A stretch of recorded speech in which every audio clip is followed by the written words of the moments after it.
Morning అందరికీ. ఈరోజు lunch టైంలో నేను మూడో రోజు ఏమేం కర్రీస్ చేసుకోవాలో అలాగే మా లంచ్ మెనూ ఏంటో మీకు చూపిస్తాను. మనం మొదటగా ఇలా వంకాయలను చక్కగా నీట్గా నీళ్ళల్లో వేసుకుని ఉప్పు వేసుకుని అలా ఉంచుకోవాలండి.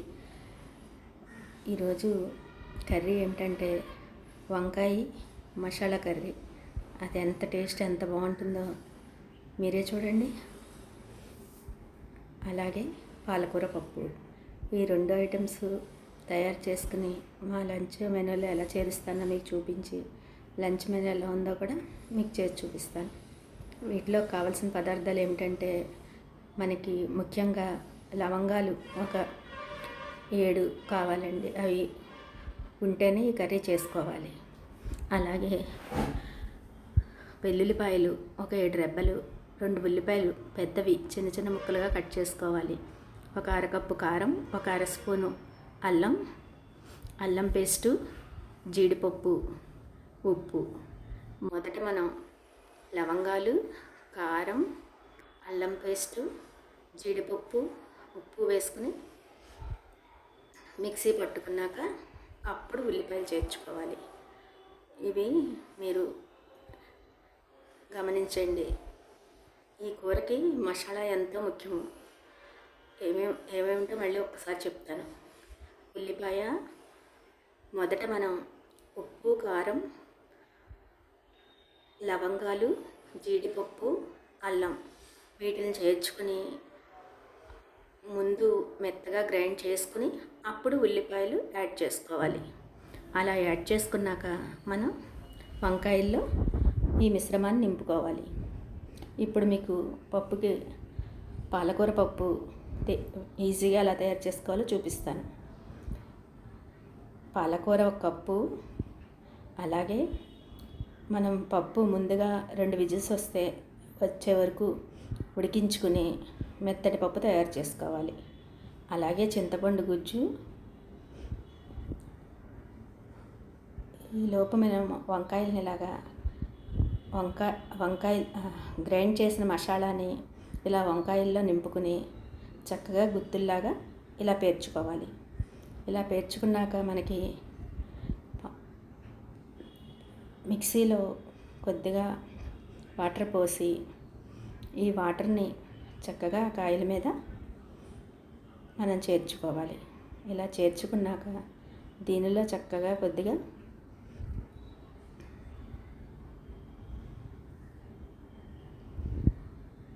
ఆయిల్ వేసుకుని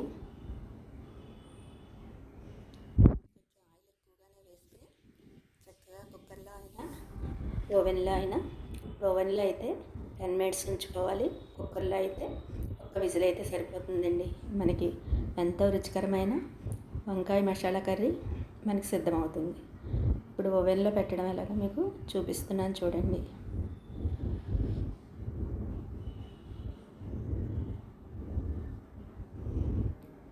ఈలోపు మనం మూకుడు పెట్టుకుని మూకుడు వేడయ్యాక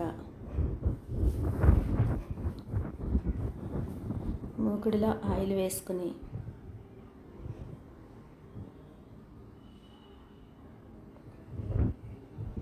చక్కగా ఈ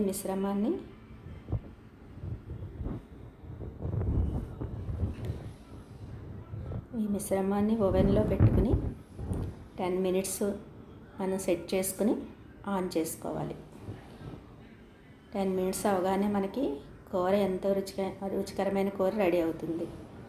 మనం మూకుడు వేడెక్కాక ఆయిల్ వేసుకుని దాంట్లో మనం చక్కగా పోపు దినుసులు వేసుకోవాలి. ఆవాలు, జీలకర్ర, ఎండుమిర్చి, వెల్లుల్లి రెబ్బలు కూడా వేసుకుంటే మనకి పాలకూర పప్పు ఎంతో రుచిగా ఉంటుందండి.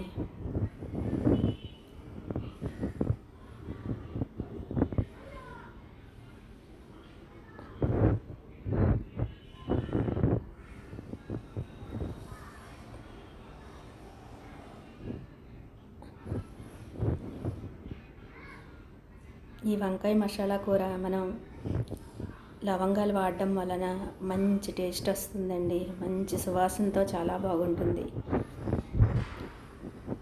పప్పుకు ఎల్లుల్లిపాయలు ఎక్కువ వేయడం వలన పప్పు కూడా ఎంతో రుచిగా ఉంటుంది. మన తాలింపు వేగనిచ్చి అలాగే పాలకూరని చేర్చుకోవాలి. అలా చేర్చుకున్నాక మనం ఉడికిన కందిపప్పు పప్పుని ఈ పాలకూర మిశ్రమంలో చేర్చుకుని ఉప్పు, పసుపు, కారం, చింతపండు వీటిల్ని కూడా చేర్చి చక్కగా పప్పు మెత్తగా ఉడకనివ్వాలి. పప్పుని ఈ మిశ్రమాన్ని కలుపుకుంటూ ఎంత చక్కగా ఉడికితే అంత పప్పు బాగుంటుందండి. ఇది కావాలనుకుంటే మనం ఒక విజిల్ కూడా రానిచ్చుకోవచ్చు, లేదా మూత పెట్టి ఒక 3 మినిట్స్ ఉడకబెట్టుకుంటే మనకి ఎంతో రుచికరమైన పప్పు రెడీ అవుతుంది.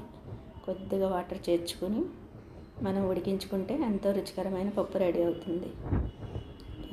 ఈ విధంగా తయారైన పప్పు చాలా బాగుంటుందండి.